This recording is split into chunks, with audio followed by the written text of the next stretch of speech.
Mais on peut résoudre ce problème en termes de mobilisation des ressources, mais on tient alors compte de tout ce qui se présente, y compris la lutte contre la corruption. Figurez-vous, quand on dit Christian, je te prends un exemple simple, et il faut que les Congolais le comprennent.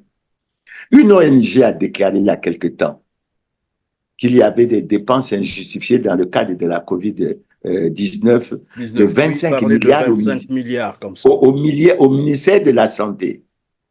Et il n'y a pas très longtemps, tournons la page, une ONG a sorti un document pour dire qu'entre entre 2020 et 2020 et 2022, 2022, oui. il y a eu un détournement de 160 milliards de francs CFA. Mais quand tu prends la somme de ces deux chiffres, Christian, tu prends 160 milliards plus 25 milliards, ça te fait 185 milliards. Et si ton gars par rechercher est de 200 milliards, mais il ne te resterait que 15 milliards. Et sur les 15 milliards, les Congolais sont prêts à faire le sacrifice pourvu que les salaires soient garantis, les pensions soient garanties, etc. Comment on n'arrive pas à faire cet exercice? C'est pour ça que je dis, c'est pour ça que je dis qu'il y a un véritable problème de fond. Et le problème de fond auquel nos gouvernants sont confrontés, je ne cesserai de le dire, c'est qu'ils ont choisi de protéger les responsables des scandaleux crimes économiques et financiers. Et en les protégeant, la démonstration que je viens de faire est claire. On plonge tous les Congolais dans la misère, dans la souffrance. Et c'est pour ça qu'assez souvent, je parle de l'insensibilité et de l'indifférence des gouvernants vis-à-vis de tous les Congolais. Quand le ministre d'État Ayessa dit aux syndicalistes des retraités, le trou est profond, le trou le plus profond. Nous sommes des Congolais, nous comprenons tous les difficultés du pays. Non, nous ne comprenons pas tous les difficultés du pays. Parce que quand le ministre d'État Ayessa dit que le trou est profond, ça veut dire quoi? Mais c'est ce que nous ne cessons de dire. Le pays va mal, très mal. Mais quand on se pose cette question, la question c'est comment le sortir de là? Or, le pays va mal. Le trou est profond. Quand on dit aux gouvernants, faisons les états généraux de la nation, ils ne veulent pas. Quand on dit que la Constitution, dans ses articles 227 et 228, autorise la tenue d'un Conseil national de dialogue pour examiner des problèmes politiques d'intérêt général. Mais ça, c'en est un. Le cas de Fred Makita est à prendre au sérieux. J'ai sous mes yeux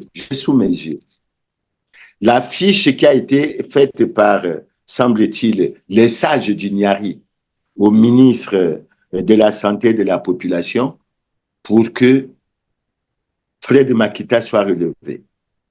Et cette note est faite le 27 juin. Et j'ai sous mes yeux quelque part aussi la note du ministre du Budget signée le 1er juillet pour relever Fred Makita. Vous ne trouvez pas que c'est curieux? Makita fait à peine 15 jours à son service. Les sages interviennent. Moi, j'ai travaillé dans l'administration congolaise. Je ne sais pas à quel moment, quel est le rôle que les sages peuvent jouer dans la gestion des ministères pour qu'ils puissent se permettre d'envoyer les fiches, comme s'il n'y avait pas d'organes de contrôle, s'il n'y avait pas c'est inimaginable ce qui arrive. Maintenant, ce que Fred Makita a révélé, mais qui est très grave, de dire que son directeur général lui a dit que ce que tu constates ici se passe dans tous les hôpitaux. En fait, ça ne se passe pas seulement dans tous les hôpitaux, ça se passe dans toutes les structures de l'État.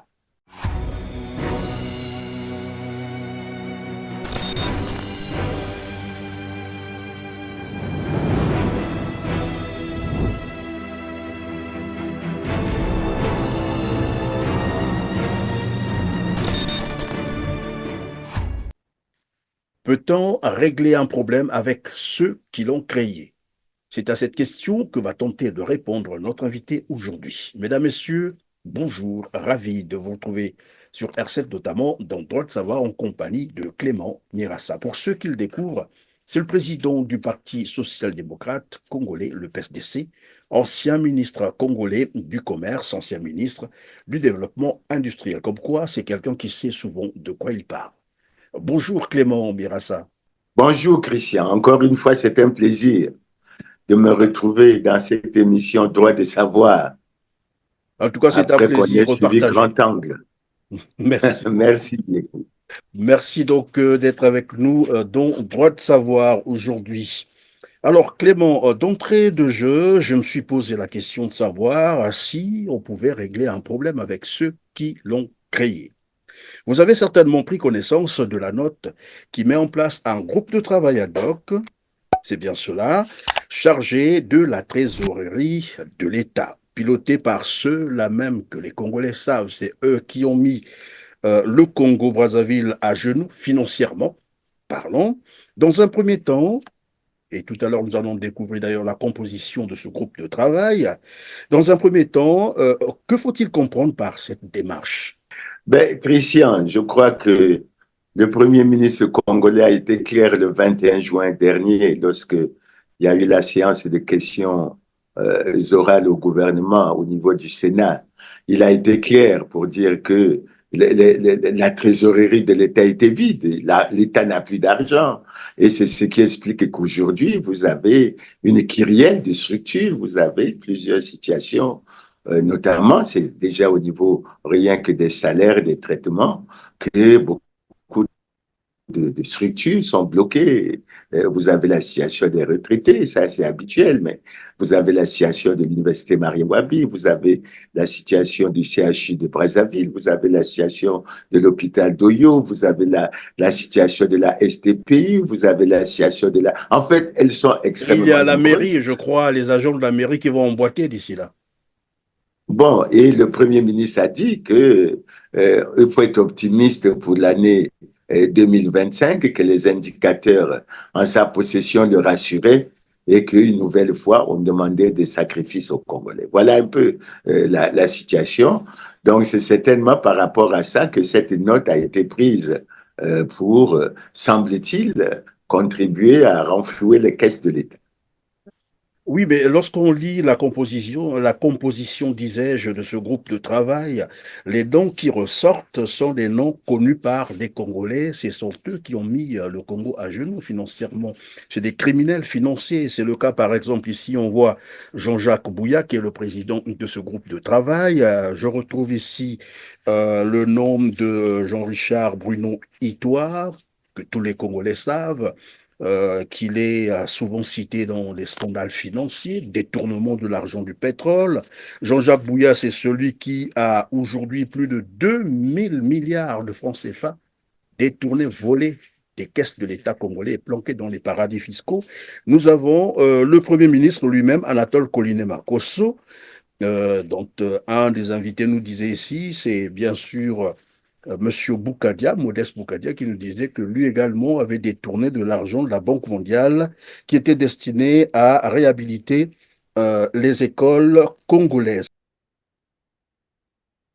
Quand quelqu'un qui a détourné l'argent de la Banque mondiale destiné à la restauration des écoles ou à la construction des écoles, quand il était ministre de l'Éducation nationale, quand quelqu'un dit ces phrases-là, euh, c'est risible. Pardon, C'est vous êtes en train risible. de dire de qui parlez-vous concrètement? Anatole Koliné-Makosso? C'est bien lui qui était ministre de l'Éducation nationale. Et vous dites C'est qu'il a bien lui détourné l'argent donné par la Banque mondiale pour la qui était réhabilitation des écoles. absolument. Et il le sait, parce que je le lui ai toujours dit que j'étais étonné que Denis Sassou Nguesso le nomme Premier ministre. Alors, on a ces gens-là pour piloter ce groupe. Quelle crédibilité? Qu'est-ce que ça veut dire concrètement? Bon, merci pour la question, Christian. Mais avant de, bon, du point de vue de la philosophie, on va voir comment on va avancer. Mais j'ai la note qui crée ce groupe. Et il y a une première question de principe. Et je crois que ça fait apparaître clairement que le gouvernement a de sérieux problèmes. Déjà, il faut dire avant qu'on arrive à cette note, la prise de cette note, il y a eu des notes qui ont été prises. Vous savez, le directeur général des impôts est dans une situation tout à fait particulière. Il semble qu'il avait passé une nuit à la maison d'arrêt. Il a été libéré, semble-t-il, après avoir payé une caution de 18 millions. Il a retrouvé son poste, ce qui a surpris les Congolais. Et ensuite, il a pris une crielle de notes de service, nommant un certain nombre de responsabilités au sein de la direction générale des impôts. Il semble qu'il y avait une dérogation qui avait été prise par le premier ministre Mwamba pour autoriser cette pratique, et on a été surpris de découvrir que le ministre des Finances a pris une note et qui a annulé toutes ces notes. Et dans le même temps, le ministre des Finances lui-même nous a fait découvrir que le Premier ministre a pris une note qui considérait comme de nul effet la nomination d'un directeur général intérimaire à la CCA. Et quelques jours après, cette personnalité a été confirmée par le Conseil des ministres. Donc, vous voyez, le gouvernement, je crois, a un certain nombre de problèmes. Le premier problème que j'évoque, c'est c'est deux problèmes d'ailleurs, c'est celui du respect de l'autorité de l'État. Et puis le deuxième, c'est celui du respect des lois et règlements de la République, parce qu'on constate qu'au sein du gouvernement, il y a souvent des remarques, des reproches qui sont faits en ce qui concerne les ministres qui ne respectent pas eux-mêmes, notamment les textes relatifs aux nominations. Ça, c'est le premier commentaire. Le deuxième commentaire, Oui, pendant que s'agissant de vous êtes en cette train note, d'avancer, parce que moi aussi j'apprends ça de vous, hein, lorsque le directeur qui s'est fait libérer, comme qui dirait, sous caution 18 millions, et après, ce sont les notes abrogées par le Premier ministre, pour quelle raison finalement? Donc, il n'y a rien eu, c'est ça, passé, il n'y a rien à voir ici. C'est ce que ça veut dire. bon, il y a un problème réel. Il y a un problème réel. Et nous voulons attirer l'attention du Premier ministre parce qu'il semble que lorsqu'il a parlé des 12 batailles, l'aspect de la restauration de l'autorité de l'État était quelque chose d'extrêmement important. Et puis les Congolais découvrent. Parce que si je prends le cas de la CCA, lorsque cette note du Premier ministre est sortie, avant la tenue du Conseil des ministres, les gens se sont dit, mais enfin, est-ce que le ministre des Finances peut nommer à un poste de directeur général intérimaire à la CCA sans que le Premier ministre ne soit au courant? Mais s'il est au courant, est-ce qu'il est normal qu'il annule la note? Donc, il y a cette situation. Mais pour revenir à la note soulève un autre problème plus profond, plus profond. Le problème profond qui est soulevé par la note, c'est que lorsque je la lis, je l'ai sous les yeux, on a mis en place un groupe de travail qui se situe à deux niveaux. Il y a un niveau ministériel et puis il y a un niveau technique. Et au niveau ministériel, on découvre que c'est le ministre de l'Aménagement du territoire, des infrastructures et de l'entretien routier qui dirige ce groupe de travail. Faut reconnaître Monsieur que la Jean-Jacques Bouya, mobilité oui, pour ceux qui ne le connaissent pas. la mobilisation des ressources financières n'est pas la compétence, sinon l'une des compétences du ministère de l'Aménagement du territoire, etc. Et on découvre quelque chose d'extrêmement curieux et on veut comprendre quel est le message que le gouvernement veut faire passer, parce qu'il y a le ministre de l'Économie et des Finances, le ministre du Budget, des Comptes publics et du Portefeuille public, qui sont des simples membres de cette commission. La première question à laquelle, enfin, la première réflexion que j'ai, ça veut dire que les ministres tant chargés des finances que celui chargé du budget ont été déclarés incompétents en ce qui concerne la mobilisation des ressources financières pour les caisses de l'État. Et ça, c'est une situation extrêmement préoccupante. Parce que du point de vue du principe, s'il devait avoir une telle commission, elle devait être présidée par le ministre de l'économie et des finances. Maintenant, si le ministre de l'économie et des finances en est membre, il y a quelque chose de profond et on peut dire qu'on ne comprend pas le fonctionnement du gouvernement d'Anatole Koliné-Makosso. Et je poursuis. Quand vous continuez la lecture de cette note et que vous regardez comment les choses se situent au plan technique, puisque au plan technique également, là, je constate que c'est coordonné au plan technique par le conseil spécial du Premier ministre. Alors qu'il y a le directeur général du budget, il y a tout un tas, il y a une panoplie de cadres, un aéropage de cadres qui devrait le faire. Mais, Christian, ce qui m'a surpris, si on veut vraiment aller à la mobilisation des ressources, si on veut renflouer les caisses de l'État, je suis surpris qu'au niveau technique, par exemple, la haute autorité de lutte contre la corruption ne soit pas représentée. Ce qui était un phénomène grave, puisque si on Oui, mais veut évidemment, renflouer moi, le c'est la question contexte, que j'allais vous poser tout à l'heure. Que de mettre en place un groupe de travail composé de ces personnalités, notamment Jean-Jacques Bouillard, Anatole Konine-Makosso, Richard Bruno Itoa, donc la moralité connue des Congolais. Pourquoi n'a-t-on pas mis en place une commission indépendante pour tenter un peu de traquer tout ce monde parce que les dossiers sont connus et probablement en collaboration de la commission de lutte, comme vous appelez ça, la haute autorité de lutte contre la corruption. Pourquoi on confie cette mission à ceux-là même qui, j'allais dire, qui ont mais vraiment des casseroles? le commentaire que je ferai le suivant, le commentaire que je ferai sur ta question est le suivant, Christian. Le Congo a-t-il des organes de contrôle, oui ou non? Parce que la question qui est posée en réalité, tu as dit qu'on allait regarder le budget, mais je peux me permettre d'avancer un certain nombre de chiffres, même si les téléspectateurs doivent m'excuser parce que au niveau de grand angle, j'ai dit que les recettes étaient de 1065 milliards. Non, elles sont de 2605 milliards. Et qu'en termes de recettes, tel que le budget a été élaboré, dans les grandes lignes, nous avions 935 milliards de recettes fiscales et nous avions pour les autres recettes 1530 milliards, dont 1432 milliards de ressources pétrolières. Si je regarde les ressources pétrolières aujourd'hui, Christian, je peux dire que nous n'avions aucune raison d'être inquiets. C'est vrai que je ne peux pas aujourd'hui avancer la donnée qui concerne la production, mais en termes de projection d'hypothèses retenues lors de l'élaboration du budget, on avait retenu une hypothèse de la production pétrolière en 2024 de 107,7 millions de barils de pétrole. Maintenant, en termes de cours du baril du pétrole, on a fait le budget quand même avec l'hypothèse d'un cours du baril à 77 dollars.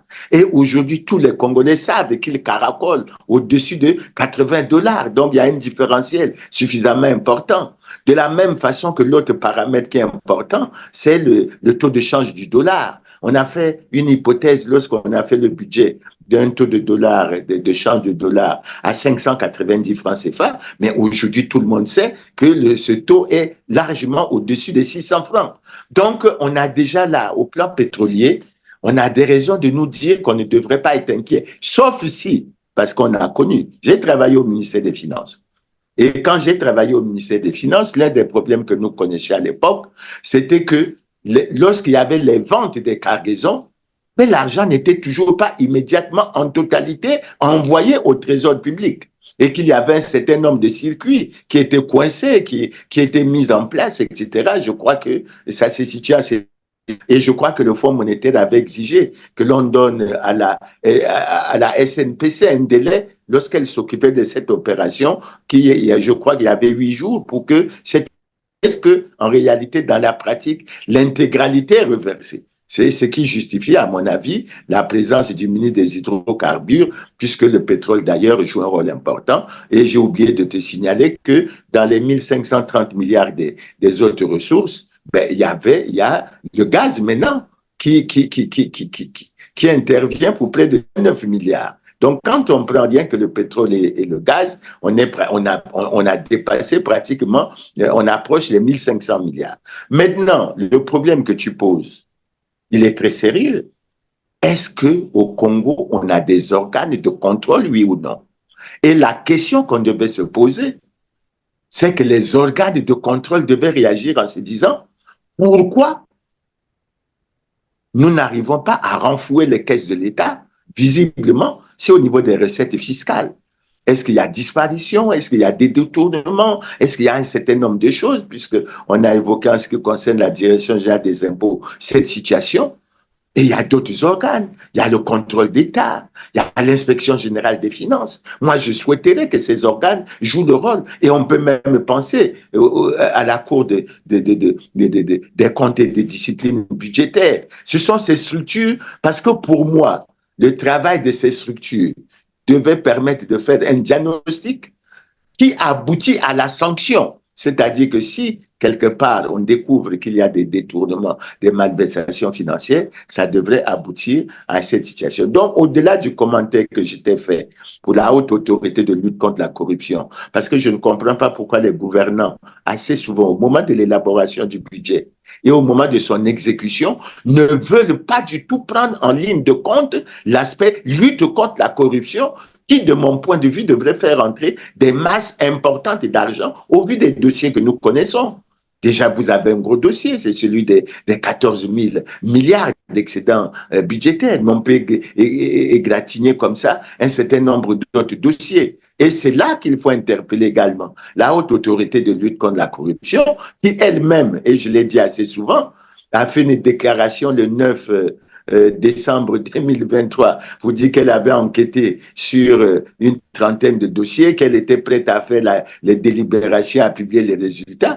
La haute autorité de lutte contre la corruption a reçu 53 plaintes, toutes diligentées contre des responsables administratifs et 97 dénonciations recueillies à travers son numéro vert, le 1023, mis en service depuis le mois d'août 2022.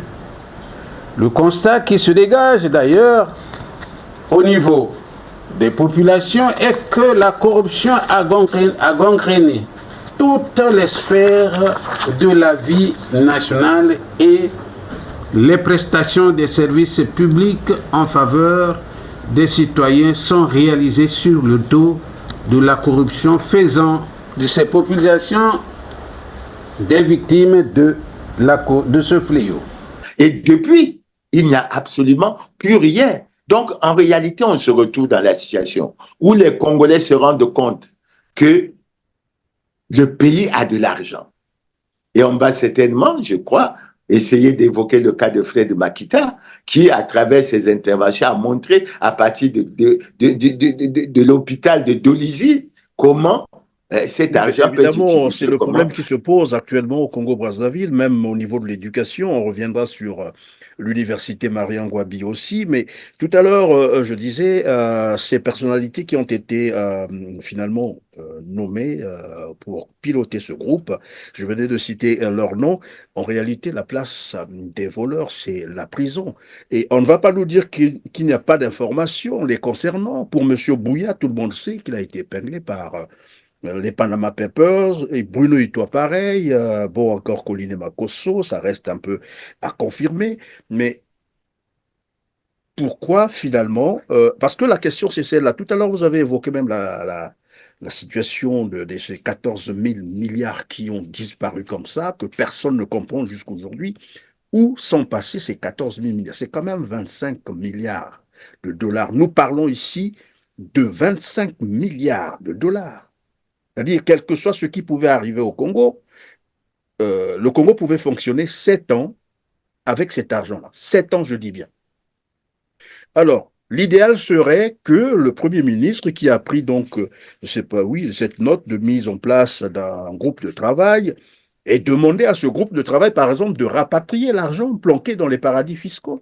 Parce que là, on ne comprend rien. Oui, un groupe de travail, ad hoc, bien sûr, pour refaire la trésorerie de l'État.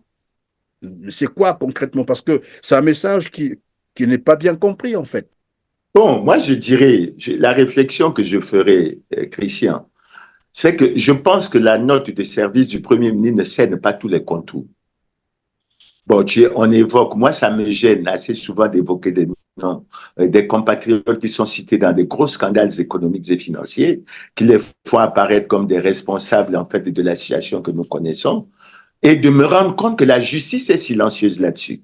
Et je tiens à rappeler, Christian, deux faits, deux déclarations. Assez souvent, je reviens sur ces deux déclarations. La première déclaration, c'est celle du président de la République lors de son discours, je crois, en août 2009, lorsqu'il disait « Je ne surprends personne en affirmant qu'en dépit des efforts multiformes, le Congo n'est pas, hélas, exempt de corruption, de concussion, de détournement des deniers publics et d'autres actes tout autant répréhensible que néfaste à l'accomplissement du bonheur collectif. Et il a précisé, ici, ce sont les gouvernants qui sont interpellés.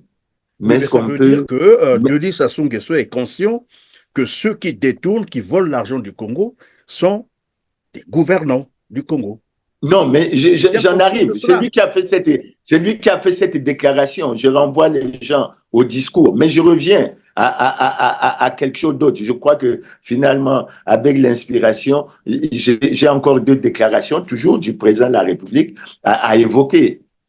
L'autre déclaration, c'est dans son message sur l'état de la nation en 2018, lorsqu'il dit que aux délits économiques, quels qu'ils soient, il n'y aura ni menu fretin, ni gros poisson. Tout passera dans la nasse du droit et de la justice. Seul prévaudra la loi. Ça veut dire quoi? Ça veut dire que lorsqu'on met cette commission en place, il faut bien faire figurer en bonne place la justice. J'ai parlé tout à l'heure de la haute autorité et des organes de contrôle, mais il faut que la justice soit présente. Et je vais terminer pour répondre à ta question là-dessus, Christian. Mais vous savez bien qu'en mars 2023, ce que le président de la République a déclaré, le ver est dans le fruit. C'est maintenant l'interprétation qu'il faut donner à ce constat par rapport à la situation financière, par rapport à la situation économique qui a des conséquences sur la situation sociale. Il y a le ver dans le fruit. Il y a effectivement le ver dans le fruit. Et nous devons détruire le ver qui est dans le fruit. Peut-être pas seulement dans le secteur de la justice, mais dans tous les secteurs d'État, il y a le ver dans le fruit. Le constat aujourd'hui que Christian, il est clair. Je ne cesse de rappeler que le Congo est l'un des pays les plus corrompus du monde. Il fait partie du top 10 des pays corrompus d'Afrique. Son indice de perception de la corruption est médiocre, 22. Comment se fait que sur le terrain, on s'efforce toujours à ne pas se préoccuper de ces faits, alors que c'est le fait le plus important. Si nous ne réglons pas ce problème, nous n'avancerons pas.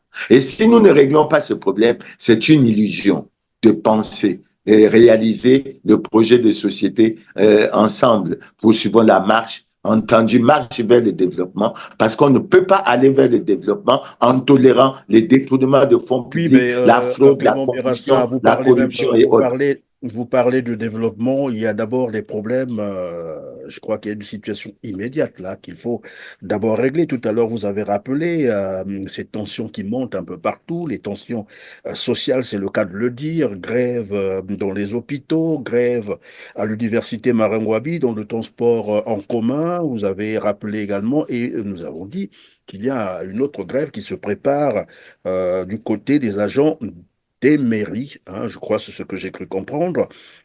Alors, il faut régler ces problèmes. Est-ce que ce n'est pas là une fuite en avant? Parce que finalement, lorsqu'on prend de telles mesures, on met en place un tel groupe, c'est juste une façon de vouloir toujours faire espérer les gens parce que, mais au bout du compte, ils n'ont pas de solution. J'ai entendu dire le Premier ministre, Anatole Kouliné-Makosso, d'ici à 2025. Donc, on a encore 6 mois de cette galère. Et donc, ici, même lorsqu'on nous présente ce groupe de travail, en réalité, il ne convainc personne dans tous les cas. Christian, j'ai sous mes yeux la déclaration que les syndicalistes, nos syndicats, quand je dis nous, les retraités, qu'ils nous ont fait passer ils ont fait passer un message sur les réseaux sociaux après leur rencontre avec le Premier ministre, avec le ministre d'État Firmin Ayessa sur justement le sitting qu'ils avaient prévu. Mais je te préviens que, je dis aussi aux syndicalistes, j'étais déjà préparé à prendre part au sitting de ce jour s'il avait eu lieu à la primature. J'étais déjà prêt et je tenais à encourager nos syndicalistes pour ce genre d'action. Et pourquoi ça a été annulé? Pourquoi vous n'êtes plus parti? Ben, si c'est annulé, si les organisateurs disent que c'est annulé, je ne vais pas aller faire une promenade dans l'inconnu, Christian. Je ne vais pas me Annulé me pourquoi? Qu'est-ce présenter. qu'ils disent? La raison, c'est quoi? Pourquoi ils ont Bon, annulé? je vais en arriver. Je vais d'abord lire la note qu'ils nous ont faite. Ils disent ceci. La réunion entre le ministre d'État, M. Firmin Ayessa, et les responsables syndicats de la CREF cet après-midi, c'est-à-dire le jeudi, je crois que c'était le 4 après-midi, ils disent ceci. Le ministre nous fait comprendre, un, faire asseoir le sit-in, donc annuler l'organisation du sit-in. Deux, il n'y a pas d'argent. C'est le ministre Ayessa qui dit, il n'y a pas d'argent. Trois, le trou est profond. Le trou est profond. 4. Le trou le plus profond. Nous sommes des Congolais, nous comprenons tous les difficultés du pays. Le gouvernement va s'atteler de payer les fonctionnaires sans oublier les pensions des retraites et de la crève. Prendre son mal en patience, le gouvernement va s'efforcer de payer la pension du mois de mai la semaine prochaine. Ça résume la synthèse, mais j'insiste sur quoi, Christian? Pendant que vous allez avancer la semaine prochaine, c'est-à-dire celle-ci qu'on vient de démarrer là? Ben, celle que nous commençons, celle qui a commencé là, c'est au cours de ce mois qu'on va payer la pension du mois de mai, tout en sachant que celle de juin ne sera pas encore payée et nous serons en attente de celle de juillet. Et il ne faut pas oublier, Christian, pour que les Congolais l'aient toujours à l'esprit, le 1er juillet 2024, les retraités cumulaient déjà 41 mois d'arriérés de pension. Et cette pension qui, pour certains, n'est pas payée à sa juste valeur, puisque certains attendent l'harmonisation de la valeur du poids d'indice à 300 et qu'ils touchent leur pension à la valeur du point d'indice 160. C'est-à-dire qu'en fait, qu'ils touchent à peu près la moitié de ce qu'ils devraient toucher.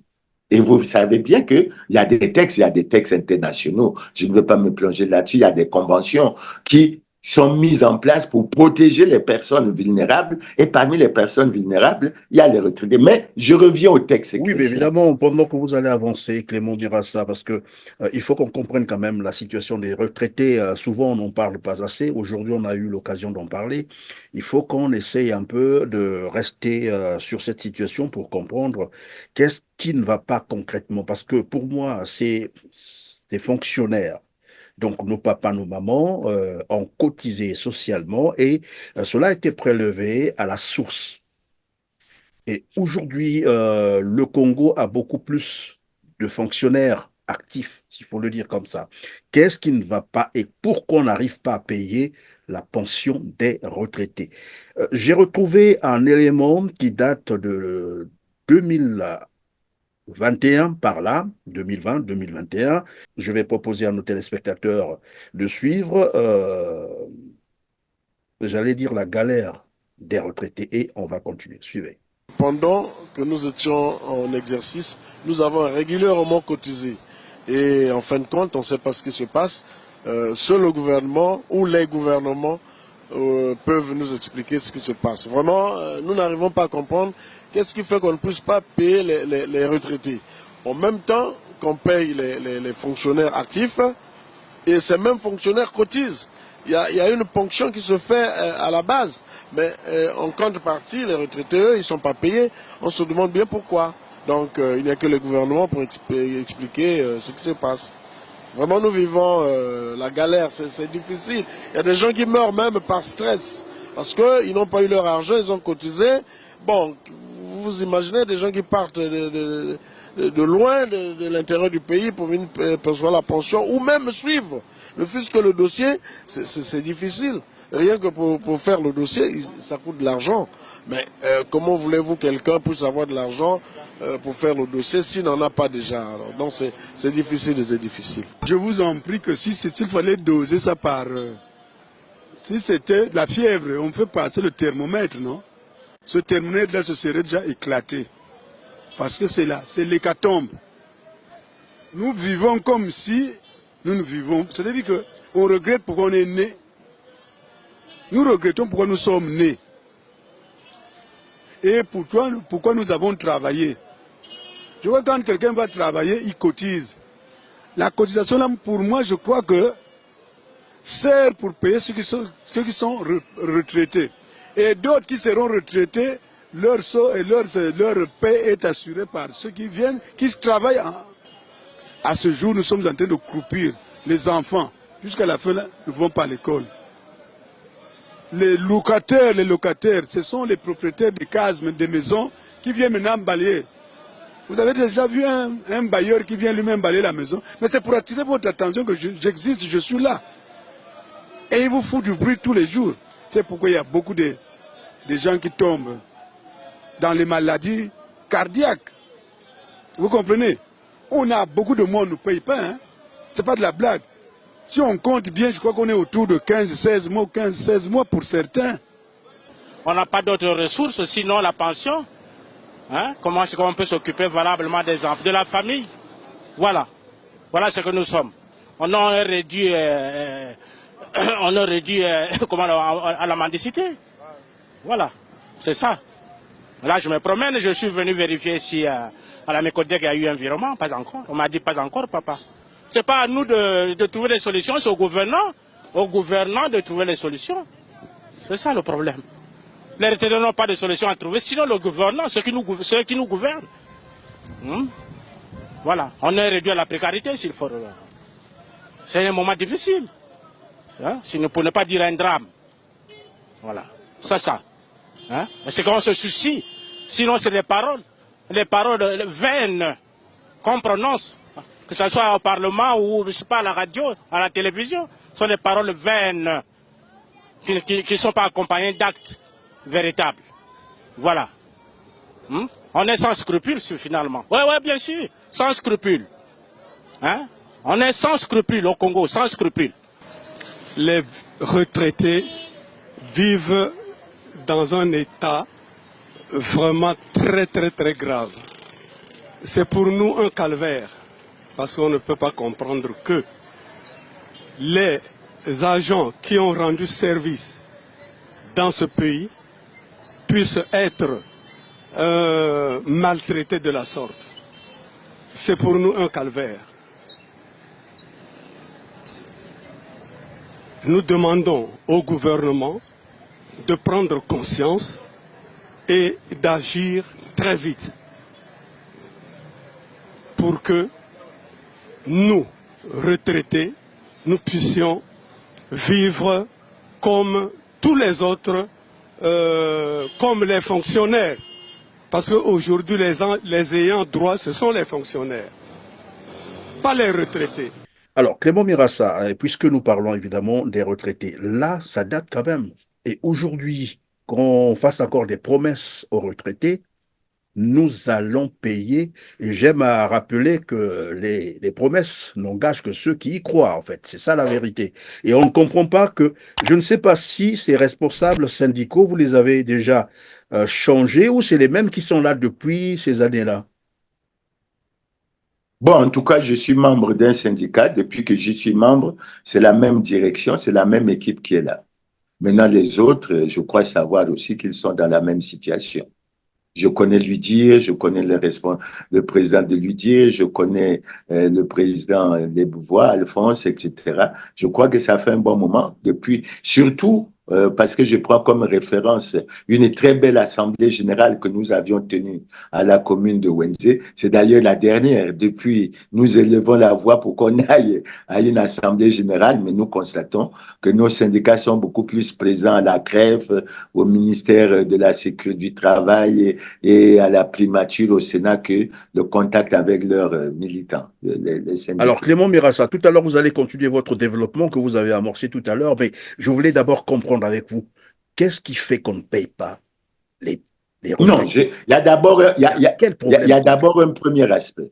Oui. Il y a d'abord un premier aspect qui avait semblé être réglé, je crois, au cours du budget de l'année 2023, suite également à une menace que les syndicalistes avaient fait peser en disant ils étaient partis au moment de l'élaboration du budget en disant que si on ne prend pas en ligne de compte les données des retraités, nous allons faire le sitting. Et puis finalement, le premier aspect qui apparaît, il y a un problème de transparence. Pourquoi je dis qu'il y a un problème de transparence?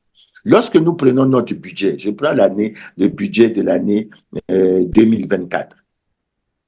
Et quand on prend ce budget, vous avez une ligne cotisation sociale au profit des retraités de la crève, au profit de la crève.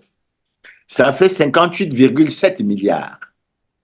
Et d'après les informations que nous avons, encore que les retraités pensent que le montant qui est donné pour leur paiement chaque mois semble être surestimé, mais il semblait que lorsqu'on faisait le calcul, avec 58,7 milliards, on ne pouvait payer que 4 mois de pension. Donc déjà dans le budget lui-même, l'inscription budgétaire qui doit permettre le paiement des 12 mois n'est pas intégralement faite. Donc, il y a déjà un problème de transparence, mais le gouvernement a un problème de respect puisque tu dis que les retraités, ce sont des gens qui ont cotisé, et ils ont fini leur travail, etc. Et on doit payer leur pension. C'est un contrat qui a été passé. Il faut le respecter. Donc, il y a ce problème. Clément, je voulais simplement rappeler que jusqu'à une certaine période, presque une décennie est passée, pourquoi pas 2, où on a fait comprendre aux Congolais ou aux retraités, pour payer les retraités, il fallait une masse salariale de près de 14 milliards. Mais bien après, on s'est rendu compte, je crois que c'est Andéli qui est venu révéler ça, qu'il fallait, il suffisait d'avoir 8 milliards pour payer les retraités. Donc, on se posait donc la question de savoir où passait tout ce gap et pourquoi on ne payait pas les retraités. Et ça a quand même mis du temps. On a beaucoup volé, j'allais dire, des retraités. Et c'est là que moi je posais la question de savoir pourquoi on ne paye pas les retraités, que c'est facile. Mais je pense qu'on devrait être logique dans ces informations. Si elles sont fondées objectivement, ces structures devaient faire l'objet d'audit, devaient faire l'objet de contrôle, devaient faire l'objet d'inspection. Parce qu'il n'est pas normal, si c'est fondé, qu'à un niveau de responsabilité... C'est Andéli qui le disait, hein, qu'il a déclaré. On constate qu'il faut moins de ce qu'on recherche pour payer et qu'on reste silencieux. On ne fait pas avancer également l'État. Parce qu'il faut, à mon avis, établir les responsabilités. Mais pour en sortir, mais il y a des organes de contrôle, il faut qu'ils se mettent au travail. Pourquoi ces organes ne travaillent pas? Pourquoi ça circule sous forme de rumeurs? Parce qu'il n'y a pas la transparence dans cette... D'ailleurs, je t'ai dit, on va y revenir. Fred Makita a révélé un certain nombre de choses qui vous donnent la chair de poule. Donc, à mon avis, quand je prends l'inscription budgétaire dans le budget 2024, tel que je l'ai donné, 58,7, d'après les uns les autres, ça ne devrait permettre à payer que 4 mois, donc on est autour de 14 milliards par paiement par mois, paiement mensuel, etc. Maintenant, si on dit que c'est moins, si c'est 8 milliards, mais tu vois bien qu'on aurait pu payer davantage de mois. Mais donc, c'est des problèmes préoccupants qui doivent... Parce que quand on parle pratiquement de renflouer les caisses de l'État, mais c'est tout ça qu'il faut mettre au point. C'est tout ça qu'il faut mettre au point. Parce que s'il y a un système qui s'enrichit de façon illicite sur les dispositions qui sont prises, il est évident que nous allions à l'autodestruction. D'ailleurs, aujourd'hui, toi-même, tu l'as signalé. Mais il y a plein de structures dans lesquelles il y a de la grogne, on peut manifester. Et je t'apprends, hier dimanche soir, le directeur général de la CREF est passé, parce qu'il donnait l'information, moi je l'ai apprise en ce moment-là, mais qu'il y avait un collectif des retraités qui avait lancé un communiqué pour dire que le lundi à 10h, il devait avoir un rassemblement à l'espace de la télévision là-bas. Donc, ça a donné comme des frayeurs parce qu'en suivant le directeur Jacques Laclève, c'est comme si les organisateurs ou ce collectif avaient comme d'autres intentions. Mais à mon avis, le problème de fond, c'est qu'il faut que le problème des retraités soit vu. Et je me tourne également, parce qu'il n'y a pas que les gouvernants, il y a aussi nos syndicats. Mais nos syndicats doivent revenir à la base. Ils doivent organiser des assemblées générales. N'oublie pas, Christian, moi je suis retraité, je suis statisticien. Je peux apporter ma contribution en tant que statisticien. Mais parmi les retraités, il y a des financiers, il y a des comptables. Donc, nous pouvons nous retrouver dans un rassemblement et faire au gouvernement un certain nombre de propositions pour qu'on sorte de cette situation. Et à mon avis, c'est possible. Et là, je lance un appel à nos syndicalistes qu'il n'est pas toujours, chaque fois qu'on parle d'assemblée, ça crée comme de la frayeur. Mais c'est tout à fait normal que les retraités puissent être autorisés à se retrouver, à discuter de leurs problèmes. Et s'ils ont des propositions à faire, moi j'ai fait dans grand angle, j'ai fait un certain nombre de propositions, mais j'aurais souhaité, s'agissant des retraités, que je fasse part de ces propositions au cours d'une assemblée générale des retraités et qu'on voit concrètement comment on peut faire pour avancer sur ce problème-là. Maintenant, est-ce que je peux revenir au sujet, parce que j'étais sur l'intervention du ministre d'État Ayessa. Mais quand le ministre d'État Ayessa dit aux syndicalistes des retraités, le trou est profond, le trou le plus profond. Nous sommes des Congolais, nous comprenons tous les difficultés du pays. Non, nous ne comprenons pas tous les difficultés du pays. Parce que quand le ministre d'État Ayessa dit que le trou est profond, ça veut dire quoi? Mais c'est ce que nous ne cessons de dire. Le pays va mal, très mal. Mais quand on se pose cette question, la question c'est comment le sortir de là? Or, le pays va mal, le trou est profond. Quand on dit aux gouvernants, faisons les états généraux de la nation, ils ne veulent pas. Quand on dit que la Constitution, dans ses articles 227 et 228, autorise la tenue d'un Conseil national de dialogue pour examiner des problèmes politiques d'intérêt général. Mais ça, c'en est un. Le pays est pratiquement en état de cessation. Et vous voyez, Christian, les gens, les retraités ne cernent pas toujours correctement les problèmes. On parle rapidement de 41 mois d'arriéré. Mais Christian, il faut que tu saches qu'en matière d'arriérage, il y a des retraités qui cumulent 60 mois de leur pension en termes d'arriérage. Vous vous rendez compte? Et on ne parle pas des différentiels. Lorsque la valeur du point d'indice a commencé à évoluer en 2014, passant de 225 à 250 en 2015, passant de 250 à 275, etc. Mais tout ça, c'est les différentiels et c'est de l'argent qu'on doit aux retraités. Et il faut bien que cette question soit traitée. Maintenant, le ministre d'État dit que mais il y a un trou. La réaction, c'est laquelle? La réaction du ministre d'État en tant que gouverneur, c'est quoi? C'est de demander aux retraités de faire les sacrifices. Or, moi, je pense que s'il y a un trou, il faut que les responsabilités soient établies. Pourquoi il y a ce trou et pourquoi ce trou est profond? Et les raisons, les Congolais les connaissent. Quand le ministre d'État dit que nous sommes tous des Congolais et on connaît les difficultés du pays. Mais nous sommes tous des Congolais et les Congolais savent pourquoi il y a ce trou profond. Et si on sait pourquoi il y a ce trou profond, nous pouvons donc réfléchir ensemble pour savoir comment boucher ce trou. Pourquoi lorsqu'on en arrive là, que ce soit le Premier ministre, que ce soit le ministre d'État, que ce soit les autres membres du gouvernement, il y a une partie de notre situation du pays qu'ils ne veulent pas aborder. Pourquoi? Non, parce que justement, ça rappelle ce que le président dit et que j'ai rappelé, à savoir qu'il y a des détournements, etc. Et le président a bien dit en 2009, là, ce sont les gouvernants qui sont interpellés. Et personne des gouvernants n'a jamais été interpellé. Bien au contraire. Regardez l'expérience du jeune Fred. Quand il a tenté, Fred Makita, j'entends, quand il a tenté de faire le point, mais vous avez vu que 4 jours après, il a été pratiquement éjecté de la structure. Pour avoir le réseau. Donc, voilà un peu la situation, Christian. Oui, mais maintenant qu'il y a ce problème qui se pose, bon, aujourd'hui, comme j'avais dit, on va se concentrer d'abord sur les retraités. Tout à l'heure, on parlera certainement des étudiants également et des autres fonctionnaires. Moi, je voulais comprendre, est-ce que cela veut dire que dans le budget 2024, la masse salariale des retraités n'a pas été prise en compte? C'est ça? Et je rappelle que dans ce budget, il était prévu un excédent budgétaire de plus de 500 milliards. Je dis bien 500 milliards. Je n'ai pas dit 500 millions, 500 milliards. Comme quoi, votre situation des retraités, pour ne pas dire vous, mais la situation des retraités n'était pas prise en compte, c'est ça? Il y avait un excédent de près de 573 milliards lorsqu'on a élaboré le budget.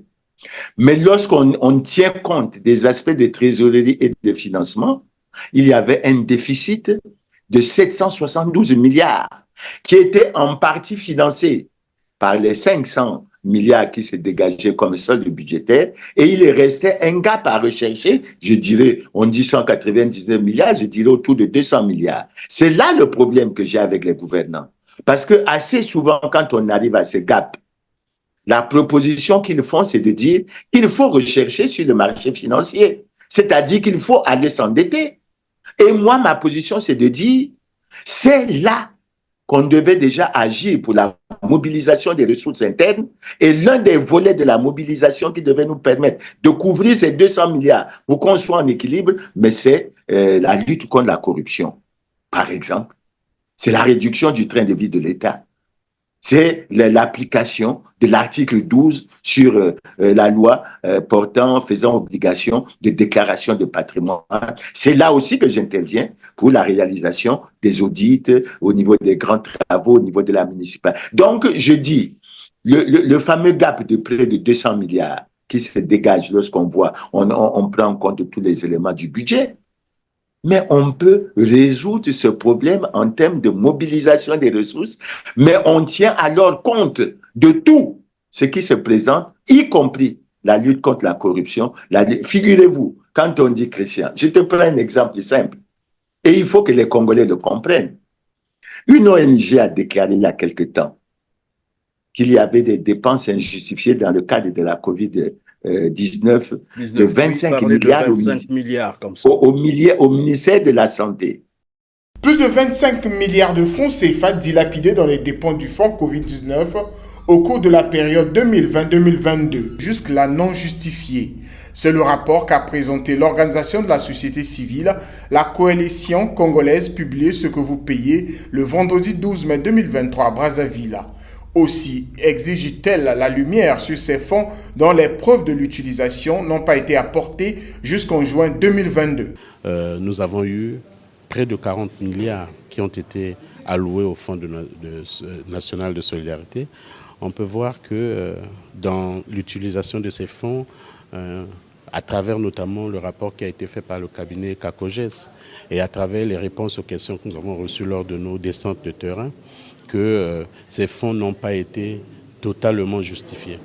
Et pour nous, en tant que public ce que vous payez, il y a forcément un travail à faire parce que la redevabilité impose effectivement que les pouvoirs publics qui sont en charge de gérer les finances publiques doivent rendre compte de la façon dont ils gèrent. Cette organisation souligne que des faiblesses et manquements ont été relevés dans les procédures de passation des marchés ou des contractualisations entre le ministère de la Santé et les différentes sociétés des services pendant la pandémie de coronavirus. Nous avions pu faire le lien entre ce que les structures au niveau des départements de notre pays ont reçu et ce qui a été affirmé par le gouvernement comme étant dépensé.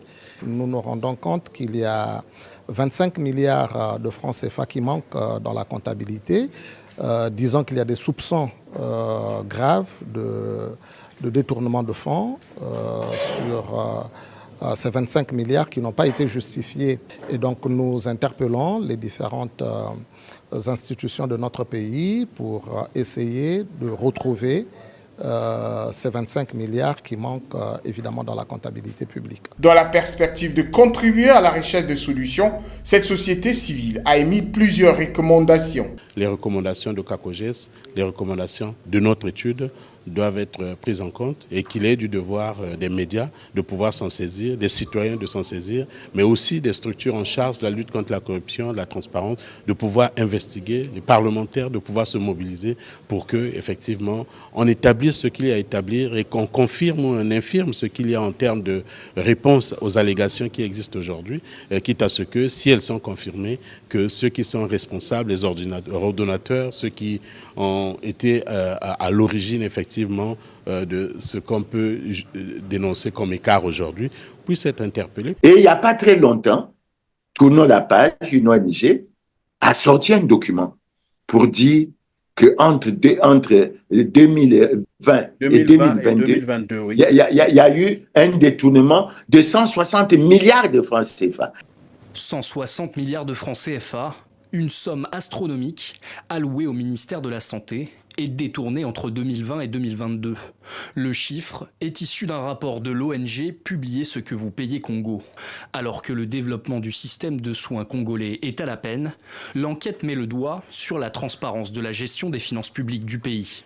Les budgets de 2011, 2012, 2013 jusqu'à maintenant, c'est le même constat. On a construit un centre de dialyse à Pointe-Noire équipé, tout comme à Brazzaville, mais qu'on n'a jamais vu. Le dispensaire qui était prévu d'être construit au sein de l'aéroport international de Maya-Maya n'existe pas.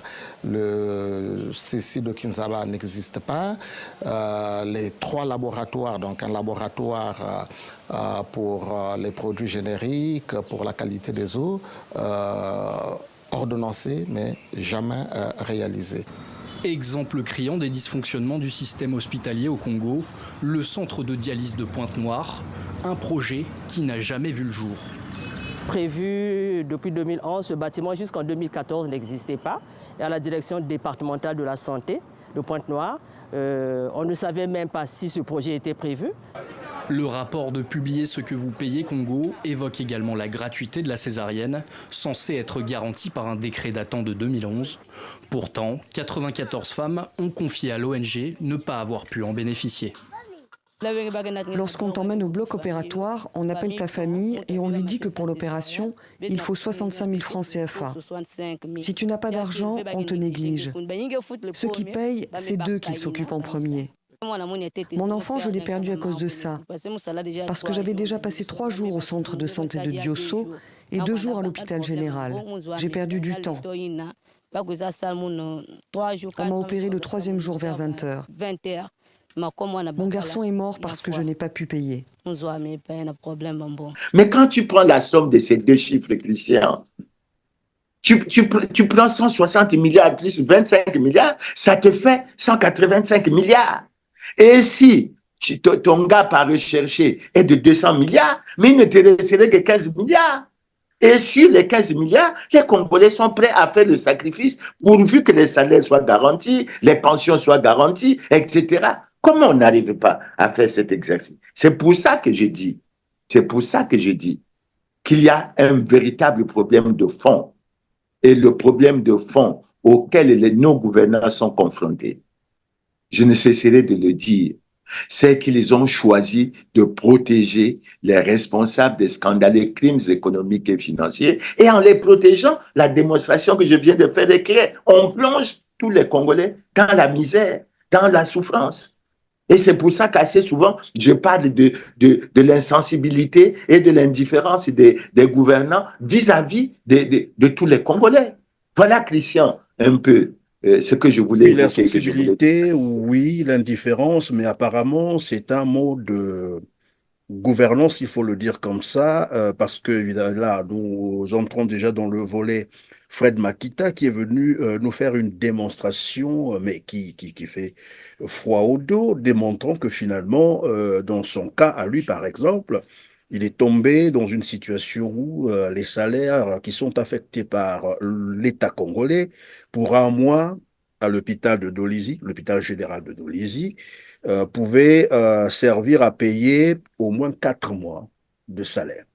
Mais seulement, quand cet argent tombe, évidemment, il y a un réseau mafieux qui existe dans cet hôpital où voilà, on demande aux contrôleurs budgétaires de viser seulement, et avec des petites paroles qu'on a entendues tous, tu ne veux pas construire, ça dit tout.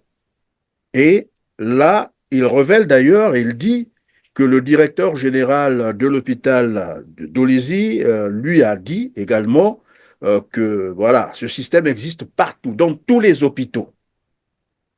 Donc, entendu par là, dans tous les hôpitaux du Congo. Alors, on veut chercher de l'argent. Il n'y a plus d'argent dans les caisses de l'État. En réalité, le gouvernement congolais sait où est passé l'argent. C'est ce que ça veut dire. Le cas de Fred Makita est à prendre au sérieux. J'ai sous mes yeux la fiche qui a été faite par, semble-t-il, les sages du Niari au ministre de la Santé et de la Population pour que Fred Makita soit relevé. Et cette note est faite le 27 juin. Et j'ai sous mes yeux quelque part aussi la note du ministre du Budget signée le 1er juillet pour relever Fred Makita. Vous ne trouvez pas que c'est curieux? Makita fait à peine 15 jours à son service. Les sages interviennent. Moi, j'ai travaillé dans l'administration congolaise. Je ne sais pas à quel moment, quel est le rôle que les sages peuvent jouer dans la gestion des ministères pour qu'ils puissent se permettre d'envoyer les fiches, comme s'il n'y avait pas d'organe de contrôle, s'il n'y avait pas c'est inimaginable ce qui arrive. Maintenant, ce que Fred Makita a révélé, mais qui est très grave, de dire que son directeur général lui a dit que ce que tu constates ici se passe dans tous les hôpitaux. En fait, ça ne se passe pas seulement dans tous les hôpitaux, ça se passe dans toutes les structures de l'État. Alors, est-ce que la structure ou la commission ad hoc qui a été mise en place pour la mobilisation des ressources va avoir des difficultés à trouver des lignes qu'il faut? Mais il faut déjà envoyer des équipes dans tous les hôpitaux. Mais c'est très grave d'apprendre que lorsqu'on paye un mois de salaire, cette masse aurait en fait servi à payer 4 mois. Et curieusement, donc, quand vous payez, on a des agents... Quand vous payez 4 mois, vous avez la masse pour payer toute l'année, mais prenez la somme des 8 autres mois. Et quand vous entendez soi-disant, j'espère que ça doit être confirmé parce que la vidéo que tu as faite avec Fred Makita, elle doit être largement vulgarisée. Il faut que cette vie, parce que ça met même en cause la plupart des contrôleurs budgétaires qui sont dans la plupart des structures de l'État. Parce que leur dignité, leur honneur est mise en cause. Ils doivent se battre, ces gens-là, pour défendre leur honneur. Parce que s'il apparaît maintenant que partout, ça se passe comme ça, mais ça veut dire que tous les contrôleurs budgétaires sont en complicité et qu'ils contribuent à ce que l'on a. Est-ce qu'on peut continuer comme ça? À mon avis, c'est très sérieux. Et moi, j'ai été surpris de la décision très rapide qui a été prise par le ministre Ngatié. Oui, mais est-ce que ce n'était pas là une façon pour le ministre Ngatié comme qui dirait, de couper l'herbe sous les pieds de Fred Makita pour que finalement le réseau ou la machine ne soit pas découvert par des Congolais. En fait, c'est ce que ça voulait dire, simplement, pour étouffer que la vérité ne surgisse, que les Congolais découvrent pourquoi ils sont en train de souffrir maintenant. Mais Christian, est-ce qu'on peut vouloir d'une chose et de son contraire? Est-ce qu'on peut mettre en place une commission ad hoc pour renflouer les caisses de l'État et que cette commission ne prenne pas en ligne de compte de tous ces aspects, c'est-à-dire qu'elle veuille du contraire, qu'elle veuille tolérer la corruption, qu'elle veuille tolérer un certain nombre de choses. Et puis ce n'est pas un bon message. C'est une comédie parce qu'ils savent la réalité, ils savent comment ça fonctionne. Tout à l'heure, d'entrée de jeu, vous avez signalé le cas où le directeur est écroué quelque part, il est libéré sous caution, mais après, le Premier ministre prend des notes pour abroger tout ça. Ça ne s'arrête pas là, nous avons vu ça aussi au FIGA. Au FIGA, on a vu comment la primature a fait pression pour que le directeur général reprenne le boulot, alors qu'il y a une affaire qui est là, qu'il fallait d'abord trancher.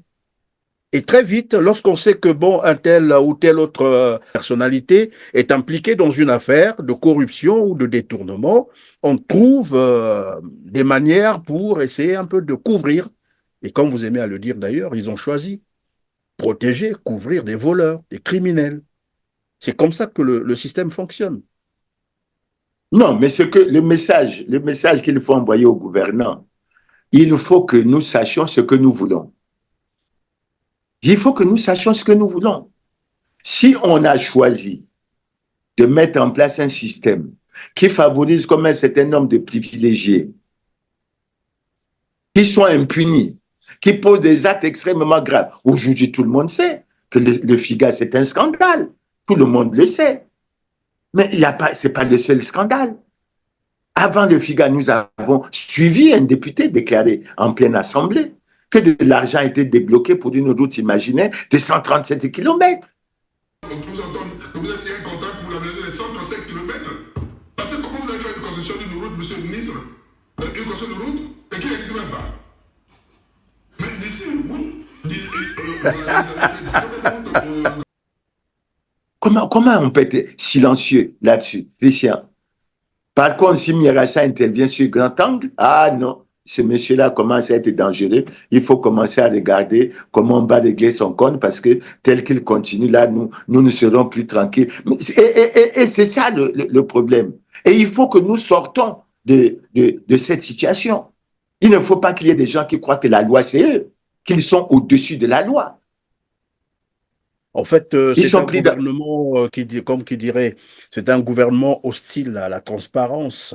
Voilà, c'est ça la vérité. Et la situation qu'on était en train d'évoquer tout à l'heure, je disais d'ailleurs, parce que je me suis permis comme ça de faire quelques calculs, lorsqu'on parle de la grève à l'université Mariangouabi, qui d'ailleurs ça continue, je crois, depuis le 11 juin dernier.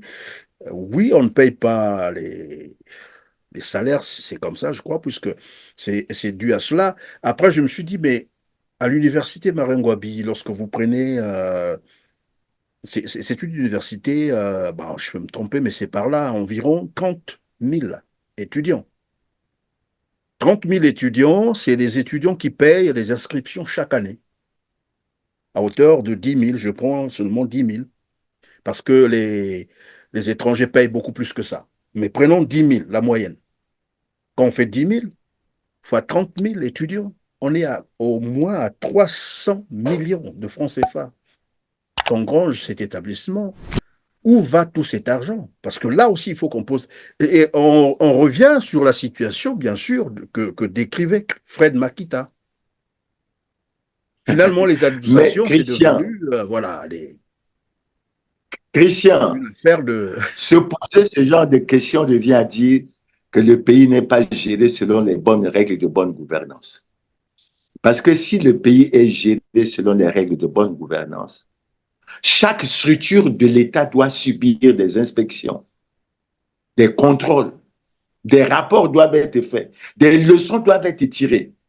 Mais si on ne le fait pas, c'est que nous avons choisi une voie, la voie de l'autodestruction du pays. Et ce n'est pas parce qu'on va payer les retraités, on ne va pas payer les retraités que ça va se redresser. Regardez là, les retraités passent maintenant à 41 mois d'arriéré de pension. Qu'est-ce que le ministre Aïssa va dire? Moi, j'ai même rigolé quand on a dit on va mettre une commission ad hoc. Mais la commission ad hoc va faire quoi? Les calculs qu'il faut, la vraie masse qu'il faut pour payer les retraités, elle est connue. Ce qu'il faut, c'est trouver cette... Combien faut-il pour payer les retraités? Bon, moi, je te donne un certain nombre d'indications. Lorsqu'on parle des détournements de novembre et décembre 2016, ça faisait 9 milliards. Et quand on entend les commentaires, on disait que ça devait servir à payer 2 mois de pension. Ça veut dire qu'à l'époque, pour payer la pension, il fallait 4 milliards 500 millions.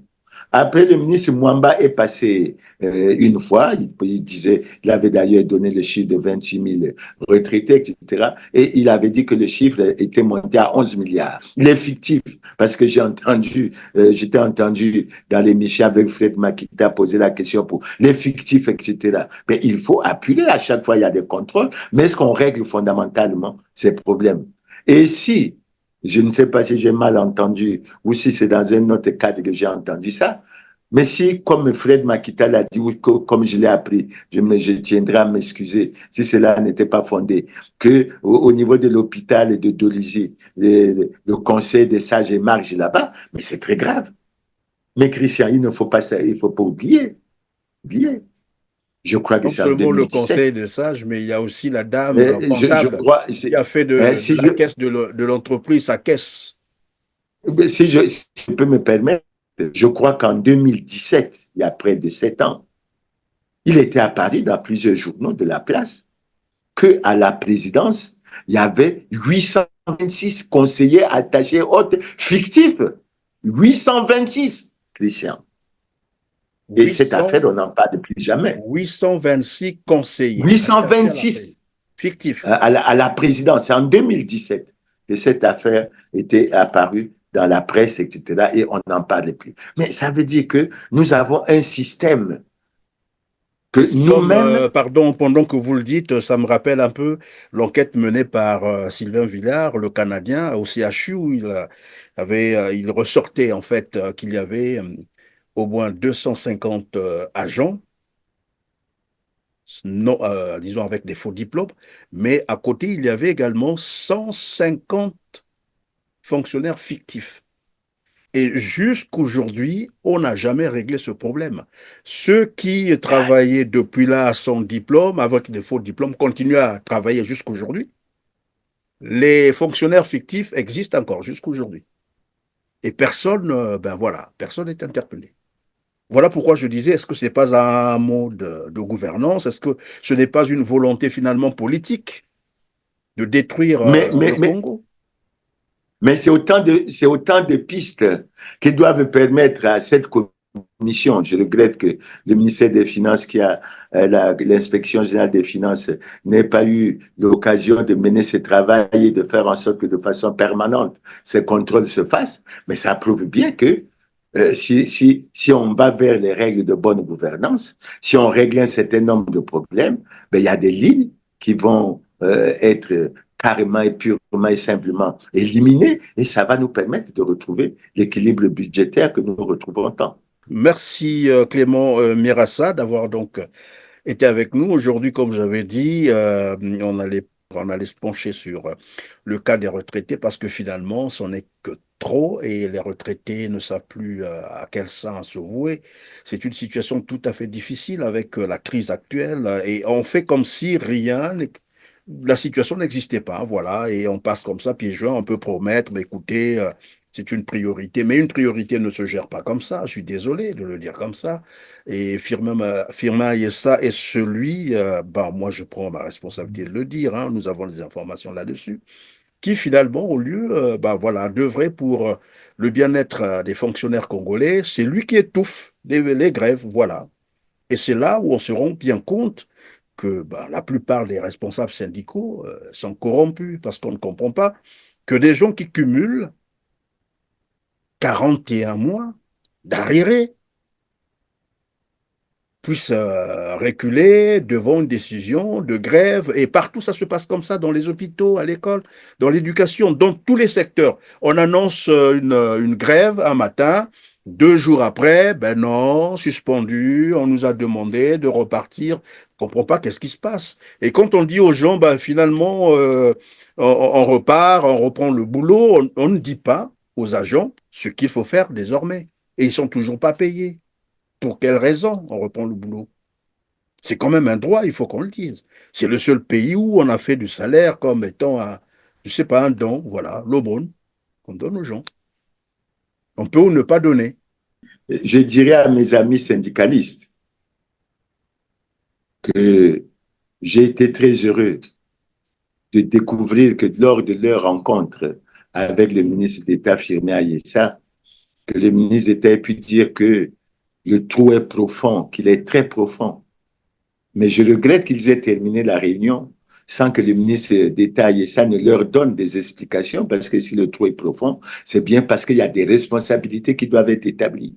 Et si on veut résoudre les problèmes du Congo, il faut que ces problèmes, ces responsabilités soient rétablies. Si les sanctions doivent être prises, les sanctions doivent être prises. Je le dis pourquoi, Christian. Je reviens toujours à cette affaire de la haute autorité de lutte contre la corruption, qui fait des enquêtes et qui fait des investigations, qui se rend compte qu'il y a des malversations et que les dossiers qu'elle va délibérer, qu'elle va donner les résultats et qu'elle va déposer les dossiers à la justice. Et depuis cette déclaration, il n'y a plus rien. Ça veut dire que les personnes qui ont été inquiétées à un moment donné, se disent, on peut faire tout ce que l'on veut, on pense, etc. Et je crois que c'est autant d'idées que la fameuse commission mise en place, même si je dis que cette commission, reconnaît qu'elle a un grand défaut. Pour le pays, je suis un peu mal à l'aise. C'est la reconnaissance de ce excuse-moi, c'est mes parents Je suis le directeur, le ministre de l'économie et des finances. On a été ensemble des voisins au niveau du travail, au ministère du Plan. Mais je dis que cette note, c'est la reconnaissance de l'incompétence et du ministre de l'économie et des finances et du ministre du budget pour faire leur travail parce que c'est leur mission première, agir pour la mobilisation. Mais en réalité, ils devaient être virés.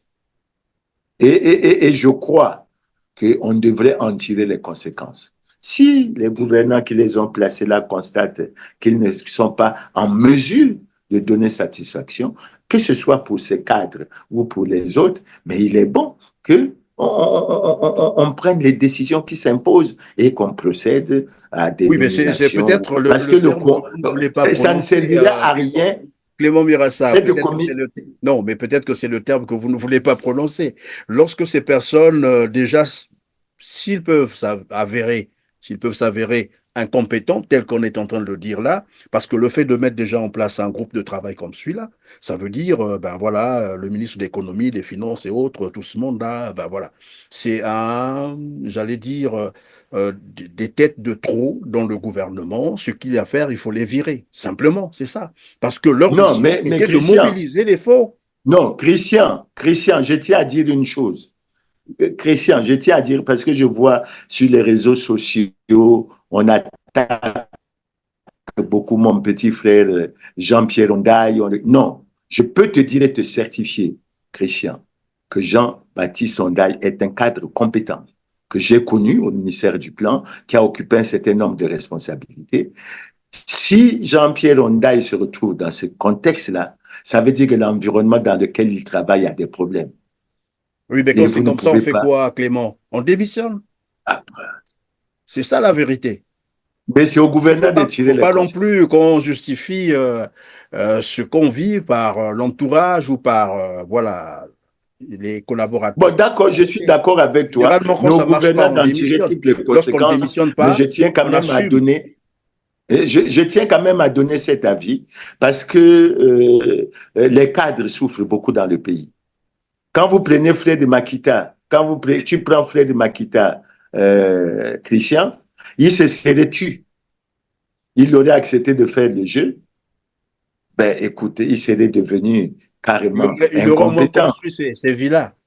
Il aurait conçu ces villas, il aurait fait un certain nombre de choses et je crois que ce n'est pas du tout intéressant. Et tu vois que très rapidement, on l'a sorti de là, alors que je pense que les cadres comme Fred Makita, puisque l'année 2024, c'est une année de la jeunesse, c'est des cadres qui doivent être repérés, qui doivent être bien formés pour justement agir pour la bonne gouvernance, pour le bon contrôle budgétaire et pour permettre que ceux qui profitent des structures ou quoi pour s'enrichir de façon illicite soient mis hors d'état de nuire et que nous avançons. Ce que nous voulons, Christian, et c'est là que je vais terminer, il faut que nous fassions le travail pour que les Congolais prennent conscience qu'il n'y a rien de plus admiratif que de privilégier l'intérêt général sur l'intérêt personnel et égoïste. Et si nous voulons faire avancer, parce qu'il y a quelque chose que tu n'as pas dit, que Fred Makita a dit et qui m'a fait frémir, parce que j'entends souvent cette phrase. Ce n'est pas toi qui changeras le Congo. Mais si nous tous nous raisonnons comme ça, écoute, il faut accepter qu'on n'a plus rien à faire. Mais moi, je ne suis pas défaitiste. Et moi, je dis à Fred Makita, ne te décourage pas. Tu subiras, c'est vrai, mais continue. Mais j'espère qu'un jour, tu serviras comme un bon contrôleur budgétaire dans une structure et tu feras avancer la situation du pays. Voilà là où j'ai terminé. Voilà, merci Clément Mirassa, c'est la fin donc de cette émission. Mesdames, Messieurs, merci donc de nous avoir encore suivis. Et comme d'habitude, je ne cesserai de vous le rappeler parce que votre soutien dans ce sens est très, très important pour nous. C'est de cliquer sur le petit pouce solaire juste en bas de la vidéo après avoir massivement partagé cette émission. Et dites-nous également en commentaire ce que vous pensez de l'entretien que nous avons eu avec Clément Mirassa. On se dit au revoir et à très bientôt.